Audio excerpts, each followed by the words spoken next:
오늘은 사랑의 선택이라는 제목으로 우리 하나님 말씀 함께 나누도록 하겠습니다.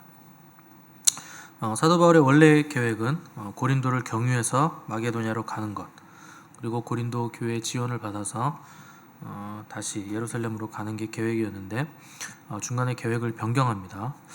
근데 이 계획의 변경 때문에 고린도 교회 안에 있던 거짓 교사들이 사람들을 선동하고 문제 삼아서 바울의 사도성까지 이제 의심하는 바람에 이제 고린도 교회 분위기는 바울이 오는 것마저도 별로 달가워하지 않는 그런 분위기로 바뀌어지게 됩니다. 그래서 바울이 두 번째로 고린도 교회를 방문했을 때 그 교회를 슬프고 괴로운 방문이었다, 이렇게 정의해지고 있는데, 이미 바울의 방문을 별로 달가워하지 않는 분위기로 인해서 그 방문 때는 바울이 아무런 성과도 얻지 못하고 교회를 떠나게 됩니다.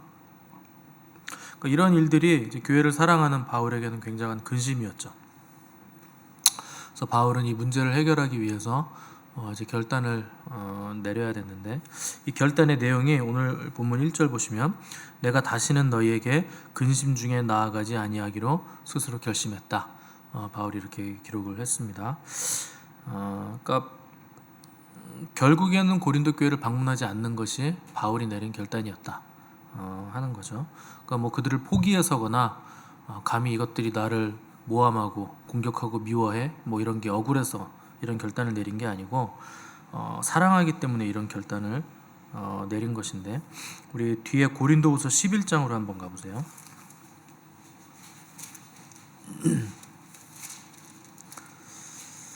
11장 23절부터 27절 제가 읽겠습니다. 그들이 그리스도의 일꾼이냐 정신없는 말을 하거니와 나는 더욱 그러하도다. 내가 수고를 넘치도록 하고 옥에 갇히기도 더 많이 하고 매도 수없이 맞고 여러 번 죽을 뻔하였으니 유대인들에게 40에서 하나 감한매를 5번 맞았으며 3번 태장으로 맞고 1번 돌로 맞고 3번 파손하고 일주야를 깊은 바다에서 지냈으며 여러 번 여행하면서 강의 위험과 강도의 위험과 동족의 위험과 이방인의 위험과 시내의 위험과 광야의 위험과 바다의 위험과 거짓 형제 중에 위험을 당하고 또 수고하며 애쓰고 여러 번 자지 못하고 줄이며 목마르고 여러 번 굶고 헐벗었노라. 바울이 고난을 얼마나 많이 당했는가 하는 것을 여기 대략 이제 기록을 해놓은 건데, 대충 기록을 해놓은 것만 봐도 무시무시한 고난을 많이 당했죠. 우리 같으면 선교나 복음 전도를 하다가 이 정도의 고난이 한 번이라도 오면, 그래 이 정도면 됐다, 나는 할 만큼 했다, 하나님도 이 정도는 이해해 주실 거다, 그만하자, 도망가자, 뭐 이랬을 만한 고난이죠. 27절 보시면 뭐 여러 번 잠을 못 자고 줄이고 목마르고 여러 번 굶고 춥고 헐벗었다. 또 먹지도 마시지도 못하고 잠도 제대로 못 잘 만큼 춥고 배고프고 헐벗었다는 거죠. 그냥 상거지였다는 겁니다. 복음을 전하는데 하나님이 공급을 해주시면 얼마나 좋겠습니까? 근데 그러지 않는 경우도 많았다 하는 것이죠. 여러분이 여러 가지 서름을 많이 당하셨겠지만 가장 서름 중에서도 가장 큰 서름이 어떤 서름입니까? 배고픈 서름이죠. 먹을 게 없는 게 가장 서러운 건데, 바울은 그런 걸 여러 번 겪었다는 거예요. 뭐 자기 일 때문에 그런 것도 아니고 그것도 하나님의 일 때문에 이 배고픈 서름을 겪었다는 거죠. 근데 바울은 알고 있는 겁니다. 그리스도인들에게 이런 고난들은 그냥 고난으로 끝나지 않는다. 배고픔도 가치가 있고 서러움도 가치가 있다. 또 고난도 무한한 가치가 우리에게 있다 하는 것이죠. 또 40에서 하나 감한매를 5번 맞았다. 39대를 맞았는데 5번이나 그런 매를 맞았다는 겁니다. 그것도 뭐 이방인이거나 뭐 그런 사람들에게 맞은 게 아니고 자기 동족 유대인들에게 39대를 맞았다는 거죠. 그 목사님들이 예전에 이거 설교할 때 왜 40에서 하나 감한매를 때리느냐 설교하시면 40대를 때리면 죽는데요. 저는 그게 항상 궁금했어요. 왜 39대 때리면 안 죽고 40대에 꼭 죽을까 고민을 많이 했는데, 나중에 보니까 이게 율법에 정해져 있는 겁니다. 신명기에서 신명기 25장 3절에 보면 40까지는 때리려니와 그것을 넘기지는 못할지니 만일 그것을 넘겨 매를 지나치게 때리면 네가 내 형제를 경히 여기는 것이 될까 하노라. 이렇게 율법으로 기록이 되어 있습니다. 그러니까 바울은 유대인들에게 맨날 맞은 거예요. 5번이나. 그러니까 40에서 하나를 뺀 39대를 맞았다. 근데 율법에는 40대까지는 때리게 돼 있습니다. 근데 유대인들은 희한하게 39대만 때리는 거예요. 율법보다 하나를 빼서 한 대를 빼서 때리는 거죠. 왜 39대만 때리는가? 중간에 수를 세다가 하나 정도 헷갈려서 더 셀까봐 39대를 때리게 한 겁니다. 그러니까 40대 때려도 되는데 만약에 수를 세다가 잘못 세가지고 한 대를 더 때리면 율법을 어기는 게 되잖아요. 그러니까 율법주의자들인데 율법을 어길까봐 두려워서 우리 40대까지 꽉 채우지 말고 한 대는 빼서 39대만 때리되 수를 잘 세자. 그리고 혹시 수 하나가 어긋나더라도 39대니까 40대는 넘지 않을 거다. 이렇게 머리를 쓴 거죠.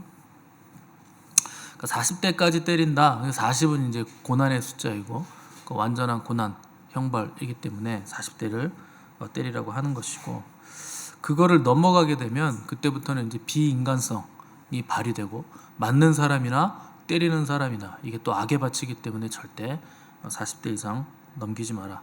동족들이 서로 형제들을 없인 여기기는 일을 만들지 마라 해서 이런 율법을 주신 겁니다. 바울은 이런 매를 5번 맞았다. 근데 이유가 뭐냐? 예수 그리스도와 그분의 복음과 교회를 사랑하는 그 사랑 때문에 매도 이렇게 많이 맞았다는 겁니다. 이해가 안 되죠. 아무리 사랑해도 맞는 거 이거는 다른 문제잖아요. 여러분들은 40대 맞을 수 있습니까? 여러분 머리를 한 대 맞아도 굉장히 기분 나쁩니다. 그 사람이 이렇게 머리 하나 딱 때리잖아요. 한 대 맞아도 기분 나쁘고, 애기가 철이 없어가지고 어른 머리 때려도 그것도 엄청 기분 나빠요. 애가 때려도.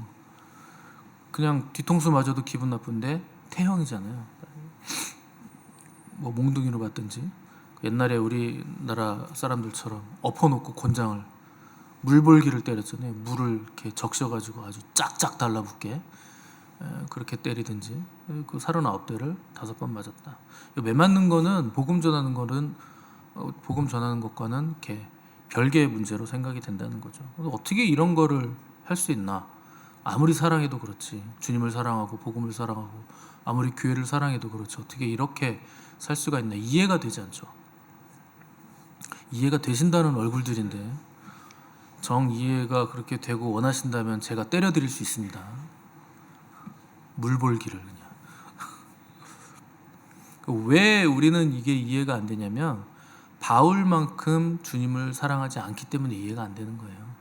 바울만큼 우리는 교회를 사랑하지 않기 때문에 이해가 안 된다는 겁니다. 교회라는 건 건물이 아니고 사람입니다.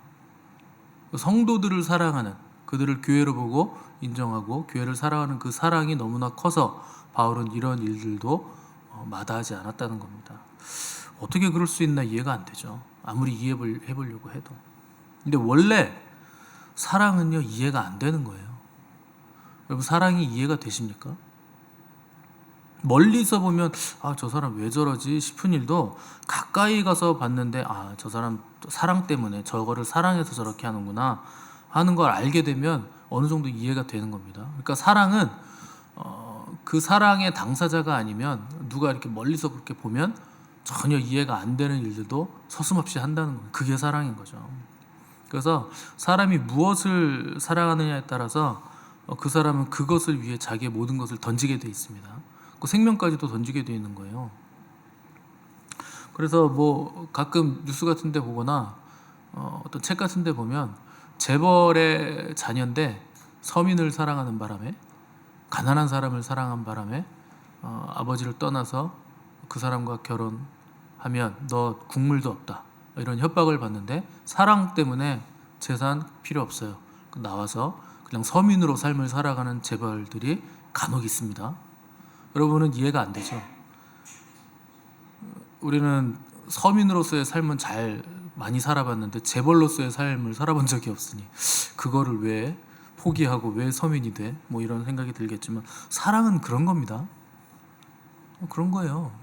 제가 아는 그 친구 전도사가 있는데 뭐 지금은 목사가 됐는지 모르겠는데 그 친구 아내가 굉장히 부잣집 딸이에요. 근데 이 친구는 굉장히 가난한 전도사인데 둘이 결혼했어요. 부모가 극심하게 반대하니까 결국 뭐 좋은 방법은 아니죠. 집을 나와가지고 전도사와 결혼을 해서 또 애도 낳고 살고 있는데 굉장히 가난하게 삽니다. 집이 굉장히 부자예요. 그 사모님은. 근데 그냥 그 포기하고 이 전도사하고 그냥 사는 거예요. 그 사랑은 그런 거죠. 뭐 불이 나가지고 불구덩이에서 가까스로 빠져나왔는데 자기 아이의 울음소리가 들리는 순간 소방관의 만류에도 불구하고 다시 물속으로 뛰어 들어가죠. 그게 부모죠. 자기 아이가 불 속에 있는데 어떻게 나만 삽니까? 만약에 멀리서 그걸 봤다면 저 사람 미쳤네. 왜 기껏 빠져나와가지고 구해줬는데 왜 저길 다시 들어가나? 멀리서 본 사람들은 그렇게밖에 생각이 안 될 겁니다. 근데 가까이 가서 보면 저 안에 아이가 있고 아이가 지금 살아있는 소리가 들렸대. 저분이 엄마래. 그러면 불구덩이 속으로 들어가는 그 행위가 이해가 되죠. 사랑은 그런 거죠. 그러니까 이해되지 않는, 바울이 지금 이해되지 않는 이 모든 일들을 하는 이유, 그게 뭐냐? 결국 사랑 때문입니다. 사랑은 따지지 않는 거예요. 계산하지 않는 것이고 시시비비를 가리지 않는 거죠. 그래서 어떤 문제가 생겼을 때 가장 좋은 해결법, 가장 좋은 솔루션은 사랑을 따라 행하는 겁니다. 그게 가장 좋은 해결법이 된다는 거죠. 그래서 교회에서 신앙생활 하는 것도 신앙생활을 복잡하게 하시는 분들이 있어요. 뭐 이건 이렇고 저건 이렇고 하나님의 말씀은 이렇고 성령님은 이렇고 하나님은 어떤 분이시고 저떤 분이시고 복잡하게 얘기를 많이 하시는데 그냥 하나님 사랑하고 이웃 사랑하면 되는 겁니다. 그 사랑이 있으면 다 되는 거예요. 뭐 복잡하게 뭐 할 필요가 없어요. 계산할 필요도 없고 억울할 것도 없고 따질 것도 없고 비난할 것도 없는 거예요. 사랑은 그걸 다 녹이니까 계산할 거 없다는 거죠. 그래서 바울은 고린도 교회 성도들을 자기가 케어하고 자기가 복음을 전하고 자기의 사랑으로 키운 거죠. 낳은 거죠. 그래서 예수 그리스도와 하나님의 그 사랑 안에서 말씀 안에서 만난 관계이기 때문에 고린도 교회 문제들을 해결하는 데 있어서 사랑의 방법을 택하기로 결단을 한 겁니다. 여러분들이 교회 공동체 안에서 누군가를 만나실 때는 반드시 말씀을 통해서 하나님의 사랑 안에서 그 만남을 가지셔야 돼요. 왜냐하면 인격 대 인격이 만나는 거기 때문에 이거 뭐 계산적으로 계산해서 뭐가 되는 것도 아니고 율법으로 적용을 해서 율법의 잣대로 우리가 만날 수 있는 것도 아니죠. 인격은 그런 겁니다. 교회 안에서 우리가 만남을 갖는데 사람과 개가 만나거나 사람과 고양이가 만나는 경우 없잖아요. 여러분 다 사람과 사람이 만나잖아요. 그런데 우리가 사람을 대하는 태도를 보면 사람 같지 않게 대하는 경우가 굉장히 많은 겁니다. 사람은 사랑으로 대해야 되고 인격으로 대해야 되는 존재지 우리가 율법이라거나 뭐 계산적으로 대하는 게 아니라는 거죠. 인격이라는 건 굉장히 다양한 생각을 가지고 있고 다양한 인격성을 가지고 있고 사람마다 다른 환경, 다른 환경 안에서 자라났기 때문에 다 생각이 다르죠. 그래서 신중하게 서로를 대하는 법을 배우는 공동체가 바로 교회 공동체죠. 뭐 이렇게 복잡하게 뭐 서로를 배려하고 서로를 생각하고 저 사람은 이런 말하면 어떤 감정을 가질까? 내가 저 사람한테 이렇게 행동하면 저 사람은 어떨까? 뭐 이렇게 복잡합니까? 그러니까 복잡하게 하실 필요 없어요. 사랑하면 다 됩니다.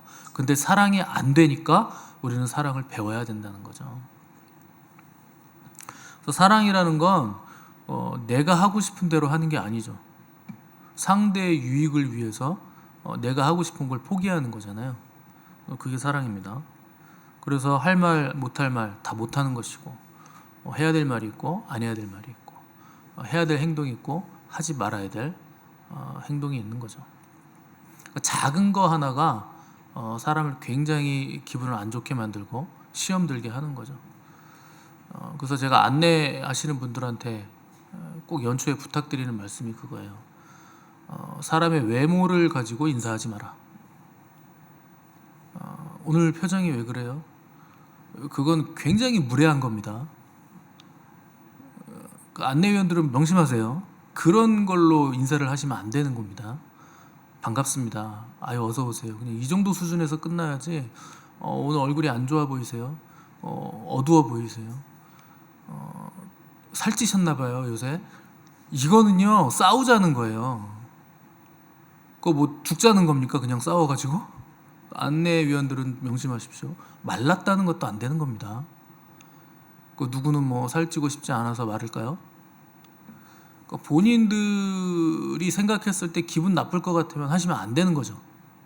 그리고 뭐 나는 그거 괜찮은데 이게 왜 기분 나쁠까 생각을 해도 상대는 그렇지 않다는 겁니다. 그러니까 보이는 그리고 그 사람의 어떤 외모, 뭐 표정, 뭐 얼굴 색, 뭐 이런 거 가지고 언급을 하시는 분들은 굉장히 무례하신 거예요. 그런 건 하시면 안 되는 겁니다. 사람은 인격이 있기 때문에 인격이라는 건 굉장히 민감한 거예요.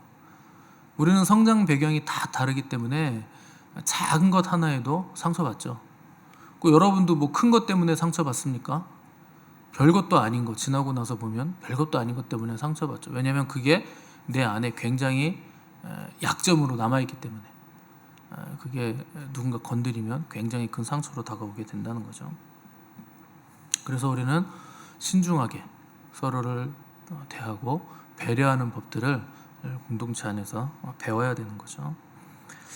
바울의 솔루션은 당연히 고린도 교회 성도들을 사랑하는 사랑으로 다가가는 거였는데 바울이 선택한 방법은 당분간 만나지 말자. 이게 바울이 선택한 방법입니다. 야, 그따위로 하느니 그냥 얼굴 보지 마. 이게 아닌 거죠. 우리가 서로 시간을 갖고 기다리면서 나중에 좋은 얼굴로 볼 수 있도록 그 기다리는 과정 가운데서 하나님이 역사하실 거니까 그리고 하나님이 막으신 일이니까 내가 안감을 통해서 하나님이 분명히 일을 하실 것이다 하는 것을 확신했다는 거죠. 그래서 문제가 생겼을 때는 섣불리 문제를 해결하기 위해서 만나고 달려들고 뭐 대화를 하고 뭐 이러면 더 문제가 커집니다. 더 꼬이게 되는 경우가 많죠. 그래서 반드시 먼저 개개인이 하나님 앞에서 시간 보내는 과정들을 우리가 가져야 된다는 거죠. 그래서 결국 모든 일의 문제는 왜 일어나느냐? 누가 뭘 잘못하고 저 인간이 뭐 꼬이고 내가 상처가 많고 이래서 되는 게 아니에요. 모든 문제는 사랑 없어서 다 발생하는 문제라는 거죠. 그래서 여러분 억울한 일을 당해도 뭐 시시비비를 가리고 뭐 이게 진심이냐 뭐 흑심이냐 뭐 온 힘을 다해서 이거를 막 파헤치고 막 드러내려고 하시는데 에너지를 쏟지 마시고 그 에너지를 하나님 앞에서 기도하는 데 쏟으셔야 돼요. 사람이 가진 에너지는 한계가 있습니다. 쓸 수 있는 힘도 한계가 있고 만날 수 있는 사람도 한계가 있어요. 평생 만날 수 있는 사람도. 그리고 돌아다닐 수 있는 공간도 사람에게는 다 한계가 있고 정해져 있습니다. 다 한계가 있는데 그 에너지를 쓸데없는 것에 낭비하지 말라는 거죠. 또 하나님의 일을 위해서, 복음을 위해서, 사랑을 위해서 그 에너지를 써야 되는데 우리는 누가 날 때리면 왜 때려? 이거를 가리기 위해서 에너지를 쓰고 그게 정당해? 법적으로 옳아? 내가 이런 대우를 받는 게 맞아? 뭐 이런 것들을 가리기 위해서 온 힘을 거기에다 쏟고 있는 거죠. 바울이 그런 거 못해서 안 하는 거 아닙니다. 매를 39대를 5번 맞고 태형까지 맞고 뭐 쫄쫄 굶고 춥고 잠을 못 자고 뭐 깊은 바닷속에서 일주일 동안 있었대잖아요. 뭐 이런 일들을 왜 당할까요? 내가 이런 일까지 당하면서 이걸 해야 돼? 그런 생각 안 해요. 그러니까 바울은 뭐 선천적으로 뭐 인내력이 크고 막 고통을 막 감내하는 능력이 엄청나가지고 아니면 고통을 즐기는 변태 같은 세디스트라서 이런 걸 당했겠습니까? 아니에요. 사랑이 커서 이걸 다 감당했다는 거예요. 이 고통과 억울함보다 사랑이 더 크다는 거예요. 그러니까 그걸 다 이겼다는 거죠. 다시 오늘 본문으로 돌아오셔서 2절을 보시면 내가 너희를 근심하게 한다면 내가 근심하게 한 자밖에 나를 기쁘게 할 자가 누구냐. 이 고린도후서는 한국말로 써놨는데 이해가 안 되는 구절들이 상당히 많습니다. 이게 무슨 말이냐면 나를 기쁘게 해줄 사람이 여러분인데 내가 여러분을 근심하게 하고 아프게 한다면 나를 기쁘게 하는 사람들에게 내가 슬픔을 안겨주는 셈이 되는 거 아닙니까? 이런 얘기입니다. 그러니까 원래 이게 무슨 얘기냐면, 원래 바울의 계획은 고린도 교회를 방문해서 고린도 교회의 잘못들을 하나하나 시시비비를 가리면서 엄하게 꾸짖을까, 이런 생각을 하고 있었던 겁니다. 근데 그러면 고린도 교회 성도들이 근심하게 될 거니까 차라리 가만히 있고 그들에게 회개할 수 있는 충분한 시간을 주자. 그리고 그들이 이미 믿음 위에 서 있으니까 내가 그들을 조종하지 않고 스스로 하나님 앞에서 자정 능력을 가질 수 있도록 성숙한 힘을 발휘할 수 있도록 기다려주자 하는 것을 선택을 했다는 거죠. 그게 그들이 장성한 분량에 이르는 길이고 하나님의 온전한 사랑으로 나아가는 길이 될 것이기 때문에 바울은 사랑으로 기다리는 방법을 택했다는 겁니다. 하나님은 온전하시고 하나님의 사랑도 온전하시기 때문에 하나님의 사랑의 상대도 온전해야 됩니다. 하나님이 인간을 만드셨을 때 그냥 뭐 애완동물로 만드신 거 아니에요. 하나님의 사랑의 상대로 우리를 지으신 거죠. 그래서 우리가 하나님의 사랑의 상대가 되려면 하나님의 사랑의 상대에 걸맞는 온전성을 우리가 가져야 됩니다. 그러기 위해서 그 온전해지는 과정 중에 우리에게 고난이라는 것도 오는 것이고, 고난 가운데 우리가 하나님께 부르짖는 과정을 겪으면서 하나님의 온전한 말씀이 우리에게 임하게 되는 거죠. 그래서 이 말씀이 곧 예수 그리스도시라 하는 것이고, 우리가 그 말씀을 붙들고 그 말씀에 순종할 때 우리가 하나님의 온전하심을 닮아가게 돼 있고 하나님의 사랑의 상대답게 우리가 변화되어 간다는 겁니다. 그래서 우리가 공동체 안에서 사람을 만날 때 자주 말씀드리지만 말씀 관계 안에서 만나셔야 돼요. 그 말씀이 우리의 관계를 온전하게 만들어주고 우리 개개인도 온전하게 만들어주는 것이기 때문에 반드시 말씀 안에서 만나셔야지, 만날 때마다 무슨 골프 얘기나 하고 앉아있고 어제 노래방 갔던 얘기하고 있고 어디 놀러 다녔던 얘기, 우리 언제 놀러 갈까, 콧바람 쐬러 한번 갈까, 뭐 이런 얘기만 하고 앉았으면 그 관계는 말씀 관계 밖에 있는 관계예요. 항상 말씀 관계 안에서 대화하고 말씀 관계 안에서 우리가 관계를 맺어가야 된다는 겁니다. 그렇지 않으면 모든 관계는 반드시 상처를 주고 뒤통수를 때리고 결국 실망하고 오해하게 돼 있습니다. 그건 당연한 거죠. 왜냐하면 하나님께서 온 우주 만물을 창조하시고 인간을 지으실 때 뭐로 만드셨냐면 말씀으로 만드셨어요. 그러니까 이 우주를 지탱하고 있는 힘이 말씀이죠. 근데 그 말씀을 우리가 잡지 않고 그 말씀 없이 우리가 사람을 만난다? 그건 다 무너지는 거고 그건 다 헛개비인 거죠. 진짜는 말씀이 붙들고 있는 것만 진짜입니다. 이 온 우주는 말씀이 지탱하고 있고 말씀으로 만들어져 있기 때문에, 그래서 말씀을 붙드는 게 당연한 거죠. 그 외에는 전부 허상이에요. 말씀 밖에서 만나는 것들은 전부 다 허상이죠. 그래서 하나님은 우리를 사랑의 상대로 지으셨고 또 우리 서로가 사랑하기를 원하시죠. 그래서 하나님의 사랑의 상대이기 때문에 우리는 하나님과 방불한 능력을 가지고 있습니다. 그게 자유라는 거예요. 자유의지를 주셨다는 거죠. 그거 하나님의 능력이에요. 하나님의 고유한 능력입니다. 자유롭게 무언가를 선택한다는 거. 동물들 보세요. 선택이 어디 있습니까? 본능에 의해서 이끌리는 대로 그냥 먹고 그냥 번식하고 이거밖에 없는 거예요. 동물은. 근데 인간은 훨씬 더 고급한 존재로 하나님께서 하나님의 영을 불어넣으셔서 하나님이 가지고 계신 자유의지로 선택할 수 있는 능력을 주신 거죠.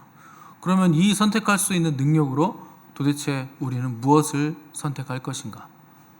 사랑을 선택하라는 겁니다. 하나님의 말씀을 선택하라는 거예요. 그래서 말씀 아닌 다른 것을 선택하고 사랑하는 순간 우리는 그것의 종이 되어서 결국 하나님이 주신 자유를 잃어버리게 된다 하는 것이죠.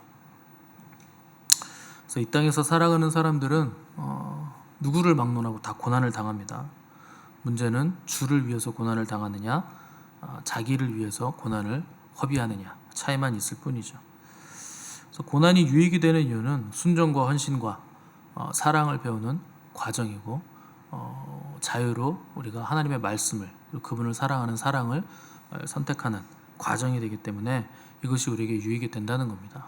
그래서 여러분들이 오늘의 삶의 문제, 또 관계의 문제, 또 영적인 문제, 육적인 문제, 그게 무슨 문제이든지 간에 문제를 해결하는 방법으로 여러분 사랑을 선택하시고 하나님의 말씀을 선택하시기 바랍니다. 사랑이라는 건 혼자 하는 게 아니죠. 상대가 있죠. 그래서 사랑을 선택한다는 건 사랑하는 대상을 위한 선택을 한다는 겁니다. 그래서 하나님이 그걸 우리에게 보여주신 거예요. 하나님이 사랑하시는 우리를 위해서 하나님이 선택하신 것은 너희들이 죽는 것은 내가 볼 수 없으니 내가 죽겠다. 그게 내가 너희를 향한 사랑이다 하고 죽어주신 거죠. 그걸 선택하라는 겁니다. 그래서 오늘 우리에게 오는 모든 문제를 통해서 하나님 사랑 안으로 들어가는 문이 된다 하는 것을 기억하시고 사랑으로 모든 얽힘과 묶임을 풀어가는 복된 하루가 되시기를 간절히 바랍니다. 함께 기도하겠습니다.